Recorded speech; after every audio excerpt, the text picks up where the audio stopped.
seconde pour dire tout d'abord merci à Simon. Dès mon arrivée en poste au ministère des Finances, il m'a contacté pour me demander de venir m'adresser à la publicité. Et puis Simon, effectivement, c'est mes anciens étudiants. D'ailleurs, il y a beaucoup d'anciens étudiants ici à moi. Il y a des amis intimes, il y a des collaborateurs, des connaissances. En bref, je me sens je suis à l'aise aujourd'hui. J'ai un ancien professeur, un ancien étudiant, Marcel ici, qui a été mon moniteur dans un cours quand j'étais jeune étudiant, Jean-Michel Cousineau qui m'a enseigné, Clément avec qui j'ai passé beaucoup d'heures à l'Assemblée nationale. Bref, vous comprenez que je suis en milieu, je suis à l'aise. Aussi, le fait que nous soyons tous des économistes, ou à peu près, parce que quand on n'est pas économiste, on les aime quand on est ici en général. Donc, ça fait en sorte que, probablement, je sais que je vais pouvoir utiliser des chiffres un peu plus qu'à l'habitude.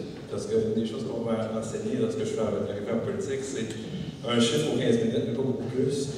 Alors, aujourd'hui, je vais déroger à cette règle-là et je vais utiliser un peu plus de chiffres. Merci à Mme Moulin, merci à Steve Demas aussi, qui est aussi l'un de mes anciens étudiants. Donc, merci pour cette belle invitation. Alors, le titre qui avait été donné à mon discours d'aujourd'hui, c'était le développement économique du Québec, productivité, éducation, investissement et rôle de l'État. Alors, je vais me tenir dans ces eaux-là aujourd'hui. En gros, ce que je veux faire, c'est vous présenter ma vision du développement économique du Québec, la vision du gouvernement, je devrais dire. Et je ne vous surprendrai pas en vous disant que moi, j'ai la conviction que le Québec a tout ce qu'il faut dans le nouveau contexte mondial pour prospérer, pour devenir une des régions les plus prospères au monde. On part d'éléments de base qui sont tout à fait favorables. Je peux parler d'une grande diversification de notre économie, d'un niveau de scolarisation très élevé quand on le compare à celui d'autres juridictions, évidemment des ressources naturelles abondantes, une localisation géographique stratégique, parce que bref, de manière naturelle, puis aussi grâce au travail qui a été effectué ces 50 dernières années, on a beaucoup d'atouts. Alors c'est de là qu'on parle, puis c'est là-dessus qu'il faut construire. Alors, le PIB du Québec, 360 milliards, vous le savez, ça représente environ 20% de l'économie canadienne. Je pense que c'est important de rappeler que lors de la dernière récession, le Québec a résisté mieux que d'autres. Donc une économie plus résiliente. Et puis que, comme on a résisté mieux que d'autres, on a réussi à améliorer notre niveau de vie relatif quand on se compare à d'autres. Et je vous donne simplement un chiffre, PIB réel par habitant. Donc, quand on regarde le PIB réel par habitant, entre 2007, là, juste avant la récession, puis le premier trimestre de 2013, on constate que le PIB réel par habitant du Québec, donc encore une fois, c'est l'étalon par excellence, le PIB réel par habitant, au Québec, on a augmenté de 2% en 2007 et le premier trimestre de 2013. Le Canada, ça n'a pas bougé, à 0,3%. Aux États-Unis, ça a baissé légèrement, puis en Ontario, ça a baissé de 2%. Alors, c'est important de se le rappeler, donc on a quand même bien fait ces dernières années. Ça veut donc dire que notre niveau de vie s'est amélioré quand on se compare, donc au Canada, à l'Ontario, aux États-Unis. L'écart qu'on avait par rapport à nos voisins s'est rétréci, mais on n'a pas complet encore tous les retards. Selon les dernières prévisions du ministère des Finances et de l'Économie, celles qu'on a présentées en mars dernier, le PIB réel du Québec devrait croître de 1,3% en 2013 et de 1,8% en 2014. Ça, c'est ce qu'on a dit. Je vais revenir un peu plus tard sur la réalité, mais en gros, les prévisions qu'on a faites sont conformes à ce que les prévisionnistes du secteur privé nous disent, puis sont conformes aussi aux faits, à ce que nous observons à ce jour dans l'économie québécoise. Cela étant, évidemment, le Québec, c'est une économie qui est très ouverte, une économie très ouverte, 45-46% de notre PIB qui est exporté, et évidemment, il en découle, évidemment, de grands avantages quand ça va bien à l'international, il en découle aussi une certaine fragilité à la conjoncture internationale quand c'est moins facile ailleurs. Et évidemment, donc, l'économie mondiale, l'économie américaine, ça a un impact sur nous. Une chose que je veux dire, puis je vais pas beaucoup parler de conjoncture aujourd'hui, je vais plus parler de facteurs structurels, là. Mais je vais revenir sur la conjoncture à la fin de mon exposé. Mais la conjoncture, évidemment, c'est quelque chose d'important. Moi, je le vis évidemment au quotidien, là, les chiffres sortent, puis là, ça part d'un bord, puis ça part de l'autre. Ça, c'est la conjoncture, c'est ce qui se passe présentement, c'est ce qui s'est passé hier. Mais ce qui m'intéresse peut-être plus, je dirais même qui m'intéresse certainement plus, c'est les facteurs structurels, c'est ce qu'on peut faire pour qu'à moyen et à long terme, l'économie du Québec croise de façon plus robuste, de façon plus vigoureuse. Et c'est plus de cela dont je voulais vous entretenir aujourd'hui que de la situation très immédiate de l'économie québécoise et des finances publiques. Alors, quand on regarde ce qu'on pourrait faire pour croître plus fortement dans les prochaines années, on se rend immédiatement compte qu'on a un certain nombre de défis. Les défis, je vais juste vous les rappeler, je suis certain que vous les avez déjà entendus, mais je pense que c'est important de se les rappeler. Premier défi, premier enjeu, le vieillissement de la population québécoise. Ça, c'est une évidence, c'est important. Pourquoi c'est important? Pourquoi c'est majeur? Parce que ça a un impact sur le bassin de main-d'œuvre disponible pour les entreprises du Québec. C'est aussi simple que ça. Et quand on regarde les chiffres, là, je vous les donne, le segment des 55-64 ans est devenu plus gros. Donc, la quantité de personnes qui ont 55-64 ans, c'est devenu un groupe de gens plus important que celui des 15-24 ans en 2008. Et ça, ce que ça veut dire, c'est que les 55-64 ans qui s'apprêtent à sortir, puis qui sont plus nombreux que les 15-24 ans qui s'apprêtent à entrer dans le marché du travail. Alors, il en découle quoi? Il en découle évidemment que le bassin de main-d'œuvre diminue au fil du temps. Ce qui rend la situation encore plus spéciale, c'est qu'au Québec, ce phénomène-là se fait très rapidement. En fait, pour voir passer de 12 à 24 la proportion de sa population de 65 ans et plus, le Québec va prendre 2 fois moins de temps que des pays comme les États-Unis ou encore la Suède. Puis le seul pays pour lequel on sait que ça a été plus rapide que nous, c'est le Japon au début des années 2000. Alors, on est en train de vivre présentement un phénomène de vieillissement qui est important, dont il faut tenir compte. Deuxième phénomène, deuxième défi, la compétitivité des entreprises. Sur les marchés extérieurs, bon, vous le savez, elle a diminué en grande partie à cause de l'appréciation du dollar canadien au début des années 2000. Et ça a eu pour conséquence de rendre plus difficile l'exportation, ça a creusé notre balance commerciale. Et on a cela en même temps que l'investissement des entreprises par travailleurs demeure inférieur au Québec qu'en Ontario. Et ça, c'est vraiment malgré la reprise qui a suivi la récession de 2008. Et puis, une façon de regarder, c'est le niveau de productivité du travail au Québec qui découle de l'investissement. Le niveau de productivité du travail était de 7 inférieur à celui de l'Ontario, puis 25 inférieur à celui des États-Unis en 2011. Donc, la productivité au Québec, elle est correcte, mais elle n'est pas au niveau de celle de nos voisins. Et là, je vais vous dire de 2 grands défis. Là. Premièrement, le vieillissement. Deuxièmement, un problème de compétitivité lié à l'appréciation du dollar puis lié à un investissement qui n'était pas assez fort. Tout ça, c'est dans un contexte que vous savez, qui est celui de finances publiques qui sont serrées. Alors, qu'est-ce qu'on peut faire? Comment peut-on agir pour assurer une croissance économique qui va permettre une croissance économique plus forte dans le futur, qui va nous permettre de léguer à nos générations futures une meilleure qualité de vie? Bon, à la base, on comprend bien que l'amélioration de la qualité de vie des générations futures, ça passe par, premièrement, une croissance des revenus des ménages.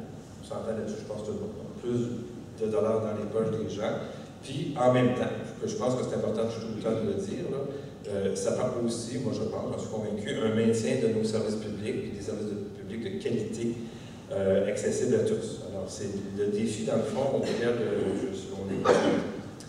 Alors, pour arriver à ça, il n'y a pas de chemin plus immédiat que celui d'une croissance économique plus vigoureuse. Si on veut être capable d'avoir plus d'argent dans les poches de nos ménages, puis des services de qualité, ça va prendre des revenus supplémentaires, puis ces revenus supplémentaires doivent provenir d'une croissance économique plus forte. Alors, qu'est-ce qu'on va faire, donc, une fois qu'on a dit ça, pour stimuler la croissance économique québécoise? Alors, comment peut-on parvenir à stimuler la croissance économique?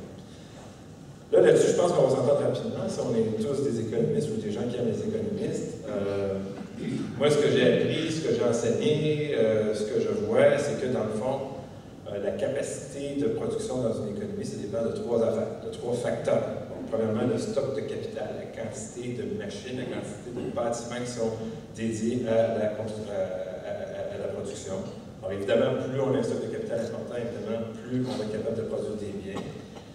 Deuxième ingrédient, c'est la main-d'œuvre qui est disponible. Alors, évidemment, toutes choses étant égales par ailleurs, plus on a de main-d'œuvre, plus on est capable de produire dans une économie. Puis j'ajoute que plus cette main-d'œuvre est scolarisée, plus elle est spécialisée, évidemment, on est capable de produire encore plus. Puis finalement, le stock de capital, il y a la main-d'œuvre, il y a évidemment tout le procédé qui permet d'arriver à produire, ce qu'on pourrait désigner sous le terme productivité. Et dans une économie comme la nôtre, dans une économie avancée, la productivité, c'est un facteur prépondérant qui explique au Québec, le simple phénomène de productivité explique 80% de la croissance de notre niveau de vie ces 30 dernières années. Alors, évidemment, c'est très important d'agir là-dessus. On ne peut pas donc dire que c'est parce que la population active a augmenté au Québec, parce qu'on a eu des investissements massifs que on a augmenté. C'est vraiment la productivité, la façon dont on agence ces facteurs-là qui fait en sorte qu'on a une croissance économique plus forte. Alors, je vous ai dit ça, si on se résume, capital, évidemment la main-d'œuvre et puis la productivité. Alors, je reviens sur la conjoncture en 2 minutes pour vous dire qu'à court terme, évidemment, on ne peut pas agir facilement à court terme sur ces facteurs-là. Évidemment, à court terme, on peut agir sur la conjoncture, sur l'état des revenus du gouvernement, sur les niveaux d'emploi, mais là, je vous parle du long terme. Là-dessus, il faut avoir une vision de long terme, il faut avoir un plan, il faut pouvoir transformer les défis que j'ai mentionnés plus tôt, puis agir sur les 3 facteurs que j'ai mentionnés, donc le capital, la main-d'œuvre, puis la productivité. Alors, je vais vous parler de ces 3 affaires-là dans l'ordre.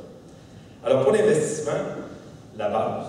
Pour l'investissement, pour le capital, la base, je pense que je vais bien vous apprendre en vous disant que la base, c'est que si on veut que les gens investissent plus, il faut que le coût d'investir soit plus faible. On va tous s'entendre là-dessus. Alors,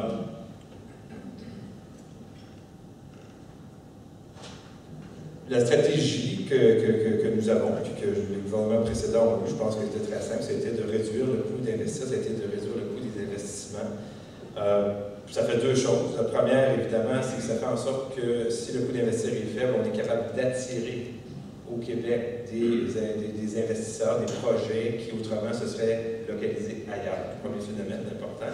Le deuxième, c'est que pour les entreprises qui sont déjà en place au Québec, il y a moyen de les convaincre d'investir plus au Québec. Donc, je pense que vous savez pas mal, vous êtes évidemment conscient que beaucoup de décisions d'investissement des entreprises multinationales, des filiales d'entreprises multinationales, sont faites après une concurrence à l'intérieur de la multinationale. Alors, vous avez la filiale québécoise qui est en concurrence avec la filiale américaine, avec la filiale européenne, avec la filiale asiatique. Et là, la maison mère a un projet aux enchères, dans le fond, d'une certaine manière, elle dit qui est capable de me livrer ce projet-là. Et il faut que le Québec performe bien, soit capable d'offrir des conditions d'investissement qui sont intéressantes. Alors, pour attirer ces investissements-là de filiales au Québec, il faut qu'on ait un coût d'investissement qui soit plus faible. Alors, c'est ces deux phénomènes-là qui sont sur lesquels on peut travailler. Autre élément, il faut évidemment stimuler l'entrepreneuriat. Il faut aussi diminuer les risques qui sont liés à l'investissement. Puis pour arriver à diminuer les risques qui sont liés à un investissement, moi je suis fermement convaincu que ça prend un environnement économique, un environnement fiscal stable et prévisible. Quand on investit, il faut qu'on sache de quoi va être fait le monde dans 3 ans, dans 5 ans, dans 10 ans. Et ça, la meilleure garantie qu'on peut offrir à des entreprises que l'environnement va être stable, c'est simple, c'est d'être à l'équilibre budgétaire. Ça, pour moi, c'est une évidence. Et quand je compare la situation du Québec à celle de ses voisins, je pense, en mesure de dire aux entreprises, ici, vous pouvez compter sur un environnement fiscal stable, un environnement économique stable, ce qui n'est pas le cas des autres provinces, ce qui n'est pas le cas des États-Unis. Pourquoi? Parce qu'eux ne sont pas à l'équilibre budgétaire, parce qu'eux n'ont pas pris les décisions difficiles. Nous, on les a prises, les décisions difficiles. Eux ne les ont pas prises. Alors, en Ontario, c'est tout à fait envisageable que dans 2 ans, dans 5 ans, les taux de taxes pour les entreprises augmentent. Ici, on est capable de dire que ce n'est pas notre intention, qu'on n'a pas besoin de le faire parce qu'on est délégué budgétaire. Okay. Dernier élément, évidemment, pour stimuler l'investissement, c'est clair, là, il y a l'ouverture sur le monde, il y a la diversification de nos partenaires commerciaux, la capacité d'accéder aux marchés internationaux. Là-dessus, je vous rappelle évidemment les gains qui ont découlé de l'accord de libre-échange de 89, l'accord de libre-échange nord-américain en 94, et notre intention, vous la connaissez, relativement à l'accord de libre-échange avec l'Europe. Moi, je suis convaincu qu'avec un accès plus facile au marché extérieur, les entreprises d'ici ont besoin d'investir plus pour justement satisfaire la demande étrangère. Donc, on a tout intérêt à ouvrir vers l'extérieur. Alors ça, c'est le côté investissement. Maintenant, deuxième élément de ce que je vous disais pour avoir une croissance plus élevée, c'est évidemment d'avoir un marché du travail qui est dynamique, qui est favorable. Ça, là-dessus, je vais aller rapidement, mais je pense que tout le monde comprendra qu'il faut encore travailler à augmenter l'offre de travail au Québec. On n'a pas réalisé autant encore qu'on devrait le faire. Pourquoi? Parce que ça va rendre, évidemment, ça va permettre une plus grande force de travail, un plus grand nombre de travailleurs, puis ça va limiter les coûts qui sont liés à l'embauche de travailleurs par les entreprises. Par ailleurs, je pense que là-dessus, si on peut bouger, il faut continuer à augmenter la scolarisation de notre main-d'œuvre pour qu'elle soit plus productive. Ça, je reviens là-dessus tout à l'heure, mais je pense que c'est une évidence. Dernier point, troisième facteur, je parlais tout à l'heure de l'innovation, je parlais de la productivité. Bon, là-dessus, je ne vous surprendrai pas en vous disant que les activités de recherche et développement jouent un rôle crucial dans le développement d'une économie qui est ouverte comme la nôtre. La capacité d'élaborer de nouveaux produits, de nouveaux procédés, c'est un atout évident quand vient le temps de concurrencer les autres entreprises sur les marchés internationaux. Cependant, les activités de recherche et développement, ça nécessite des liquidités importantes. Puis, ces activités-là sont pleines d'incertitudes. Il y a des rendements de nos activités de recherche et développement. C'est incertain. Et pour ces deux raisons-là, donc le fait que ça prenne des liquidités, puis le fait que c'est incertain, on sait que de nombreuses entreprises ont tendance à favoriser des activités qui sont moins risquées et carrément même à sous-investir dans la recherche. C'est un phénomène dont on sait qu'il existe. Alors là, moi je suis convaincu encore une fois que notre croissance future dépend de notre capacité à favoriser la recherche industrielle, puis aussi notre capacité à inciter les entreprises à incorporer dans leur processus d'affaires les nouvelles technologies, les technologies d'information en particulier. Donc, capital, investissement, main-d'œuvre, innovation. Alors, qu'est-ce que l'État peut faire dans chacun de ces facteurs-là, pour chacun de ces leviers-là? Alors, évidemment, au départ, là, pour que les firmes investissent, que les travailleurs se scolarisent, puis que les entreprises innovent, c'est une responsabilité qui n'est pas une responsabilité de l'État, on s'entend, c'est une responsabilité des individus, c'est une responsabilité des entreprises.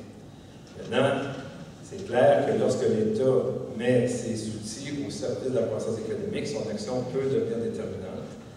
Et ces dernières années, l'État a fait de gros efforts, moi je pense, pour stimuler la croissance économique, entre autres en investissant fortement dans la mise en place d'un stock de capital public plus important. Qu'est-ce que je veux dire par là? Donc, l'État a investi massivement dans le renouvellement des infrastructures publiques au Québec. Bon, il y a eu beaucoup de ça ces dernières années. C'est un effort, moi, je pense, qui était raisonnable et nécessaire. Le stock de capital public au Québec, le niveau des infrastructures s'était considérablement détérioré. Et le gouvernement précédent, puis notre gouvernement, continue dans cette direction-là. Aujourd'hui, le niveau de capital public, le stock des infrastructures publiques a retrouvé le niveau où il se trouvait au début des années 80. Okay? Mais pendant longtemps, là, ça a creusé. Ce qui fait que les infrastructures étaient plus haut niveau. Maintenant, on va poursuivre cet effort-là, vous le savez. Par contre, il faut quand même le dire, d'investir de façon massive dans les infrastructures, c'est pas gratuit. il y a un coût à ça. Puis le coût, c'est que les investissements en infrastructure, ça a été le principal facteur d'accroissement de la dette du Québec depuis plusieurs années. Alors, il y a une question de dosage. Okay? Moi, je pense que si on regarde l'état de la situation aujourd'hui, puis celui dans lequel on se trouvait il y a 10 ans, il y avait véritablement un grave problème. Aujourd'hui, on est dans la bonne direction. Encore une fois, on a retrouvé un niveau semblable à celui des années 80. Il faut continuer, parce qu'il y a encore des infrastructures qui sont à renouveler. Je pense que vous le savez tous. Il y a une question de dosage. On a ajusté le dosage, mais je continue à être convaincu qu'il faut renouveler nos infrastructures publiques. Cela étant, je disais que le dosage était ajusté parce qu'il y avait un effet important sur notre dette. Et là où on en est, je pense, aujourd'hui, c'est que ces investissements publics massifs de l'État doivent céder le pas à plus d'investissements de la part du secteur privé. C'est là qu'on est, selon moi, dans les différentes phases. Alors, ça nous prend des investissements privés, mais bon, comme je l'ai dit tout à l'heure, lorsque vient le temps de convaincre les entreprises d'investir, il y a de la concurrence. La concurrence est forte, on a une mondialisation qui s'est accélérée, qui fait en sorte que le capital se déplace beaucoup plus facilement entre les juridictions, le capital, mais aussi la main-d'œuvre spécialisée. Alors, puis le capital financier. Alors, si on veut, encore une fois, attirer de nouveaux investissements, puis convaincre les entreprises déjà en place d'investir plus, ça prend une fiscalité qui est très avantageuse. Là-dessus, je vais juste vous rappeler des chiffres que vous savez peut-être. Le taux effectif marginal d'imposition au Québec sur l'investissement est très avantageux. Il est de 14,2 %. Si on regarde le reste du Canada, en moyenne, il est à 17 %, puis aux États-Unis à 34,8 %. C'est donc dire que d'investir au Québec, c'est relativement plus avantageux que d'investir ailleurs. Quand on fait le même exercice, on regarde le taux effectif par secteur, on se rend compte que dans le secteur manufacturier québécois, c'est encore plus avantageux. Le taux effectif se situe à 2,9 % au Québec. Donc, c'est extrêmement faible et très avantageux donc d'investir ici. En plus de ça, dans les budgets, j'ai annoncé des mesures qui sont de nature à stimuler l'investissement privé. Je vous le rappelle rapidement, le congé d'impôt pour les grands investissements, on a bonifié le crédit d'impôt à l'investissement également. Puis bien sûr, je le répète, je le réitère, on a fixé l'objectif de l'équilibre budgétaire, encore une fois, ce qui assure un cadre prévisible pour les entreprises. Alors, la fiscalité québécoise est avantageuse. Par ailleurs, cette fiscalité pour l'investissement est également un outil avantageux pour stimuler l'investissement en recherche et en développement, en innovation. Je vous rappelle que le Québec offre aux entreprises qui veulent bien faire des activités de R&D, des crédits d'impôt qui sont très avantageux. En fait, quand on regarde le régime d'aide fiscale à la R&D offert au Québec, on se rend compte qu'il est le plus compétitif au Canada, le plus avantageux au Canada. Certainement parmi les plus compétitifs au monde pour les PME, puis très, très concurrentiel quand on le regarde pour les grandes entreprises. Je donne quelques chiffres simplement pour que vous sachiez. Le coût net d'une dépense de recherche et développement de 1 000 $, le coût net, donc une entreprise qui dépense 1 000 $, PME, au net, ça lui coûte 318 au Québec. Ça lui coûte 371 $ en Ontario, puis 383 $ en moyenne au Canada. Donc, le net, c'est avantageux au Québec. De la même manière, pour une grande entreprise, le revenu nécessaire pour couvrir une dépense de 1 $ en R&D, c'est 76 cents au Québec, 86 cents au Canada et 87 $ dans les pays du G20. Alors, investir en R&D au Québec, c'est avantageux. Puis, simplement quelques chiffres derniers, pas les derniers, mais en tout cas, sur ce sujet-là, en 2012, juste que vous sachiez l'ampleur du crédit d'impôt à la R&D, 9 000 entreprises, 9 000, ont réclamé des crédits d'impôt à la R&D cette année, en 2012, pardon, et le coût pour la dépense fiscale pour le gouvernement du Québec, c'était 782 millions $. C'est énorme. Plus ça coûte cher, plus ça veut dire qu'il y a de l'investissement qui se fait en R&D. Donc, c'est très bon. Dernier point sur ce que peut faire l'État, donc ce que je viens de vous dire, donc, dans le fond, c'est qu'on peut avoir un régime fiscal qui est avantageux pour investir, on peut avoir un régime fiscal qui encourage les investissements en R&D. Dernier point, je pense qu'il mérite d'être dit, vous le savez, on a au gouvernement du Québec, on appuie de diverses manières, que ce soit sous forme de subventions, que ce soit sous forme de prêts, de garanties de prêts. On appuie beaucoup de projets économiques un peu partout au Québec. Et cette aide publique, c'est un levier qui, je pense, est très, très puissant, qui, je pense, va être absolument nécessaire dans le contexte de concurrence que nous menons contre d'autres juridictions. Et je pense en particulier que ça a été très, très utile pour appuyer des secteurs très, très stratégiques, des GRAP, comme on les appelle aujourd'hui, des secteurs donc stratégiques importants pour l'économie du Québec. Je pense évidemment à l'aéronautique, aux sciences de la vie, aux technologies d'information. Juste que vous preniez conscience de l'importance de secteurs comme le biopharmaceutique et l'aéronautique. Biopharmaceutique, ce qu'on estime, c'est que 5 milliards de dollars ont été investis au Québec au cours des 6 dernières années par les firmes du secteur biopharmaceutique. 5 milliards de dollars. 3 milliards en R&D, 800 millions de dollars en infrastructure, puis 1 milliard dans le cadre de partenariat. C'est quand même des montants qui sont incroyables. Puis, pour que ces montants-là se réalisent, pour qu'on arrive à des réalisations comme ça, il a fallu appuyer ce secteur-là de façon importante.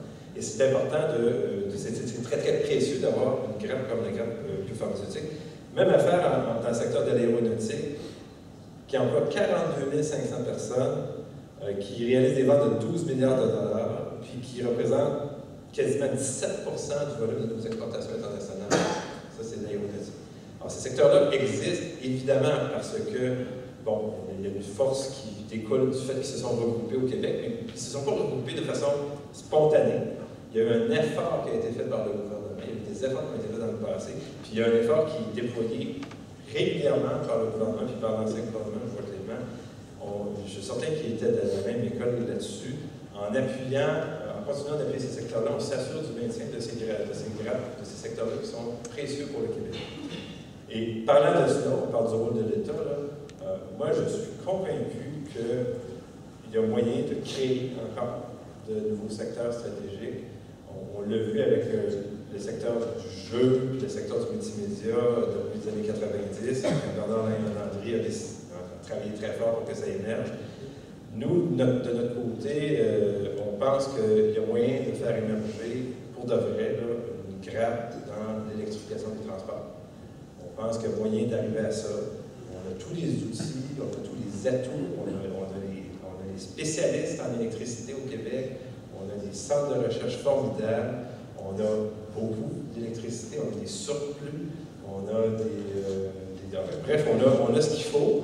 Puis on pense que c'est un secteur qui est très, très prometteur et qu'il y a moyen, en poussant sur tous les leviers qu'on a, d'arriver à faire se créer une grappe aussi intéressante que peut l'être aujourd'hui, la grappe du multimédia, aussi le jeu, ou les TI, le biopharmaceutique ou l'aéronautique.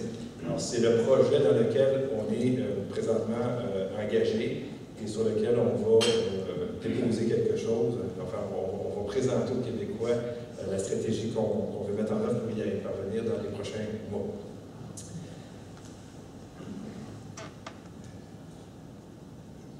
Un petit mot sur la scolarisation, puis je vais conclure par la suite. Sur la scolarisation, bon, vous savez les progrès que le Québec a réalisés au cours des 50 dernières années, depuis en fait la mise en place d'un réseau d'écoles publiques dans les années 60, la mise en place de cégep d'universités. Quand on regarde les progrès qui ont été faits au plan de la scolarisation au Québec, on ne peut qu'être ébahi. On a aujourd'hui au Québec un réseau d'enseignement supérieur de qualité partout sur le territoire québécois. La main-d'œuvre québécoise est très scolarisée quand on la compare à celle partout à travers le monde. Simplement vous donner un chiffre, la part de la population des 25-54 ans qui détient un diplôme universitaire a doublé en 20 ans. La part des 25-54 ans qui détient un diplôme universitaire a doublé en 20 ans, passant de 13,3 à 26,4 C'est des chiffres incroyables quand on y pense. Et vraiment, ça n'est pas terminé. Ça n'est pas terminé, puis ça se poursuit. Évidemment, vous connaissez la loi des rendements marginaux décroissants. Vous êtes des économistes, alors vous savez que c'est plus facile au début qu'à la fin de faire des progrès. Mais moi, je pense qu'il faut poursuivre, qu'on est capable de poursuivre nos progrès au niveau de la scolarisation.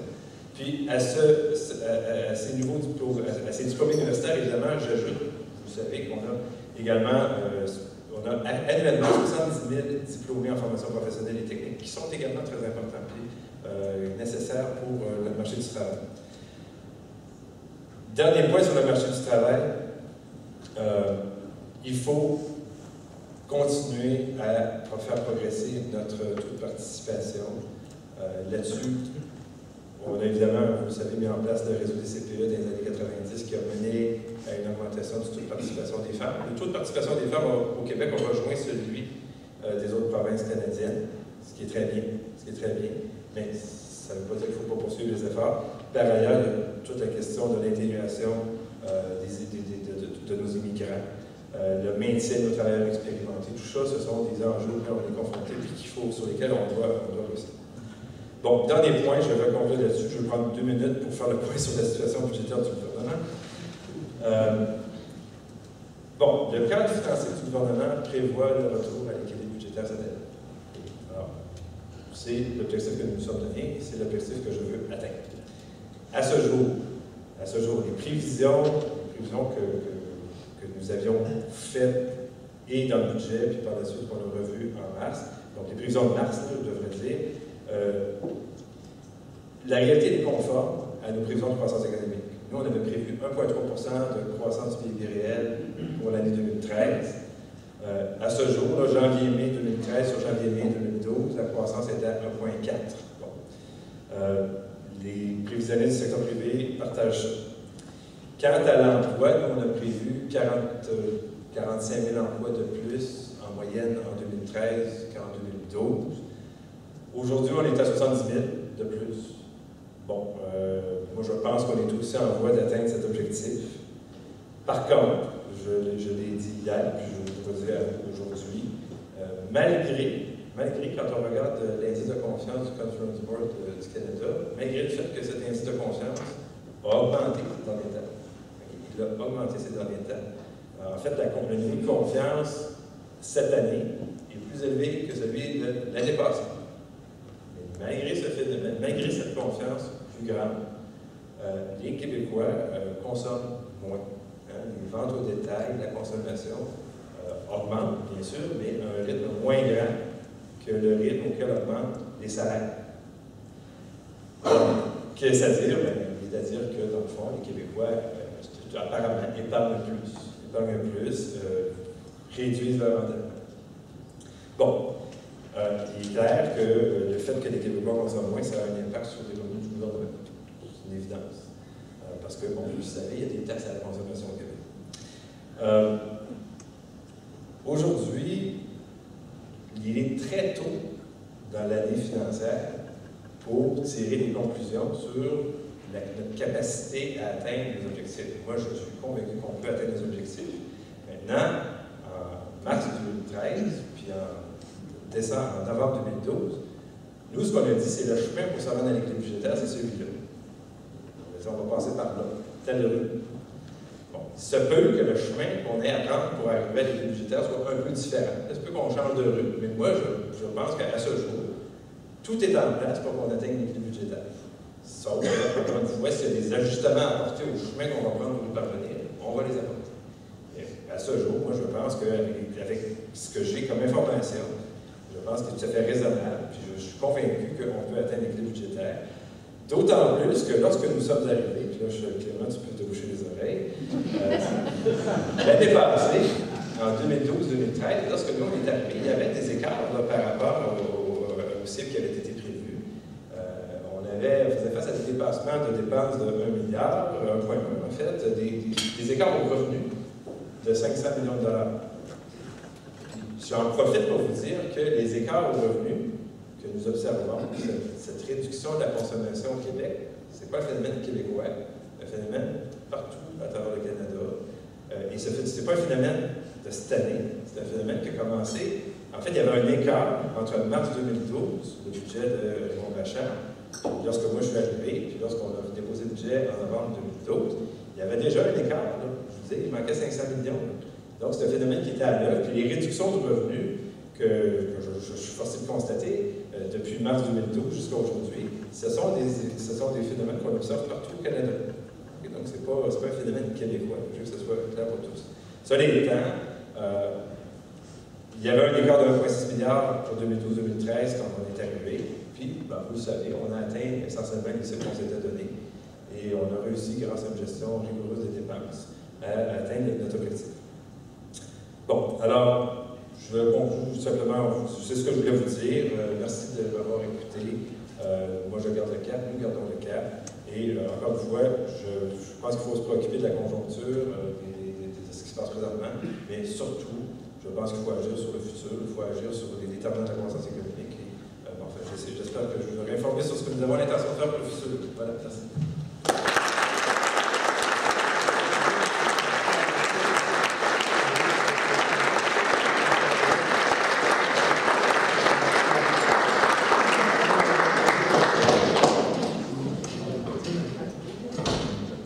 Moi, je pourrais répondre aux questions, ça me prend une heure.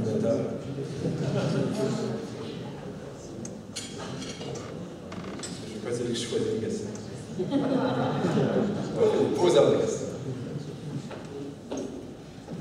Donc, alors, on va y aller avec une période de questions.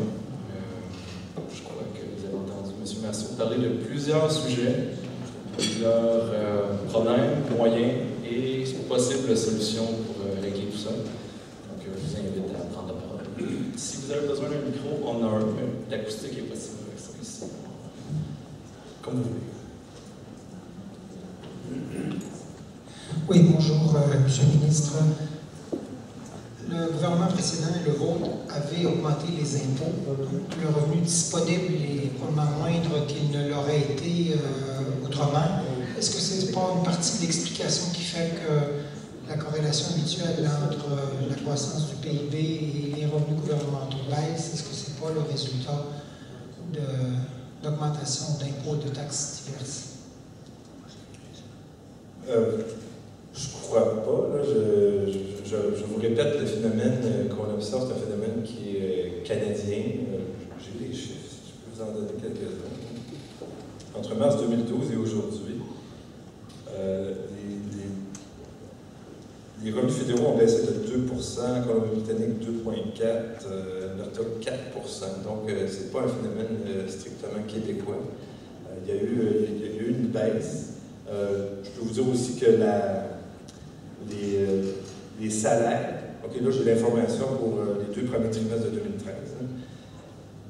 Pour les 2 premiers trimestres de 2013, la croissance des salaires est de 3,1 au Québec et la consommation a monté de 1,9 et les ventes au détail de 1,7. Alors il y a quelque chose qui se passe. Je pense pas que ce soit lié à ça, évidemment. Je comprends ce que vous dites, là. Évidemment, si on avait augmenté les impôts de façon importante, maintenant, on a augmenté des taxes spécifiques sur l'alcool et les cigarettes.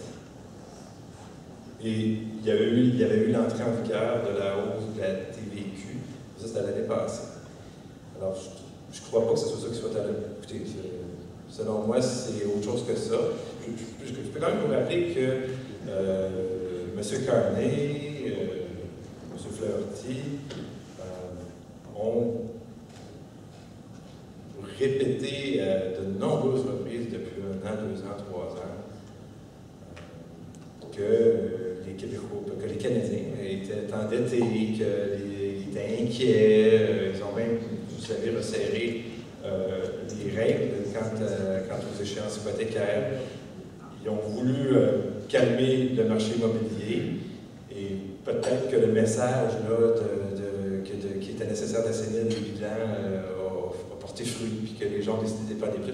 Cela étant, les données montrent que l'épargne a augmenté, je parle des données de StatCan, les données montrent que l'épargne a augmenté pour les Canadiens.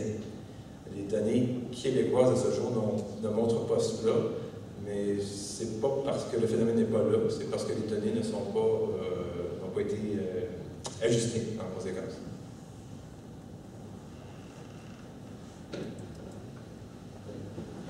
Autre question? Oh.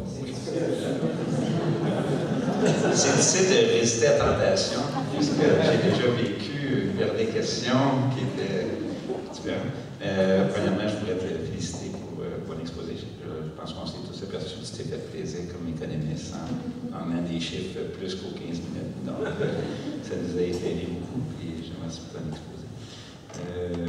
Monsieur le ministre, ou Nicolas, c'est un peu une énigme, cette histoire-là, que l'investissement privé, puis on en parlait dans les dernières années. Pourquoi que l'investissement privé au Québec, par rapport à l'Ontario, reste est systématiquement moins? C'est un peu l'énigme, puis là-dessus, vous avez fait une intervention. Est-ce que, j'essaie de comprendre, comment l'État pourrait faire une plus grande contribution pour stimuler? D'abord, ton TMI, ton taux effectif marginal d'impôt, l'imposition est plus bas que les autres. Et pourquoi l'investissement privé ne veut pas plus prendre la relève au Québec? Moi, je me suis interrogé quand j'étais dans des fonctions différentes comme économiste, je continue à m'interroger. Puis, est-ce qu'il ne faudrait pas que l'État québécois soit un petit peu plus agressif, exemple, dans le soutien au capital de risque? Parce qu'on peut le voir dans le secteur du côté bio, technologie, puis tout ça, c'est pas les banques. J'ai travaillé assez longtemps du côté bancaire pour savoir qu'on ne parlera pas d'hypothèque sur les cerveaux. Donc, est-ce que c'est des voies qui pourraient être envisagées de peut-être, je vois aux États-Unis comme le capital de risque pour c'est-tu des choses qui pourraient avoir un impact ou c'est d'autres, vers d'autres pour regarder comme solution pour stimuler l'investissement privé? Bon, tout d'abord, merci pour tes bons mots. Sur le capital de risque, bon, je pense qu'on a déjà, on fait relativement bien quand on se compare au reste du Canada. Moi, je suis convaincu que l'État a un rôle à jouer là-dedans. Je suis d'accord. On a posé beaucoup de gestes. Le gouvernement et ses partenaires avaient posé beaucoup de gestes, puis sur plusieurs d'entre eux qui étaient tout à fait, avec lesquels je suis tout à fait à l'aise. D'ailleurs, on a maintenu essentiellement beaucoup des choses que vous aviez annoncées. Mais moi, je suis déjà convaincu qu'effectivement, l'État a encore un rôle à jouer pour s'assurer qu'il y a du capital disponible. Il y a encore des secteurs dans lesquels c'est très difficile de se financer. Juste revenir sur l'énigme que tu disais, là, une partie, moi, je pense de l'explication. Là, je sors de mon goût de des finances. Je ne sors pas de mon goût, mais je vais spéculer. Okay? Mais une partie, moi, je pense bien de ce que traditionnellement on était moins instruit, moins scolarisé. Puis, en tout cas, il y a 30 ans, il y a 40 ans, investir, une entreprise qui voulait augmenter sa production, ça coûtait moins cher simplement d'embaucher une main-d'œuvre peu chère que d'investir dans la machinerie. Au fur et à mesure que la main-d'œuvre est plus scolarisée au Québec, ça devient plus avantageux d'avoir plus de machinerie, plus d'équipement. En principe, en tout cas, ça devrait se traduire par une hausse de l'investissement dans les prochaines années, ce que je dis. Maintenant, c'est vrai qu'on est encore, malgré les grands progrès de scolarisation que j'ai mentionnés, on est encore une économie dans laquelle il y a autant d'investissements que, par exemple, en Ontario. Alors, moi, je crois que quand on va avoir fini de compléter notre rattrapage avec l'Ontario, ou avec le reste du Canada au plan de la scolarisation, je crois qu'à ce moment-là, on aura probablement des niveaux d'investissement comparables. Mais on n'a pas rattrapé. Tantôt, les chiffres que je vous donnais, c'était pour essentiellement les 25-45 ans. Mais évidemment, les 45 ans et plus sont moins scolarisés que leurs voisins, puis ça ne changera pas. Et ça demande. Donc, quand le rattrapage sera complété, je m'attends à ça. Maintenant, il faut agir. Puis bon, nous, on a encore amélioré la fiscalité. On pense qu'il faut accroître, évidemment, notre ouverture sur le monde. Il faut agir sur le capital de risque. Il faut agir partout, là.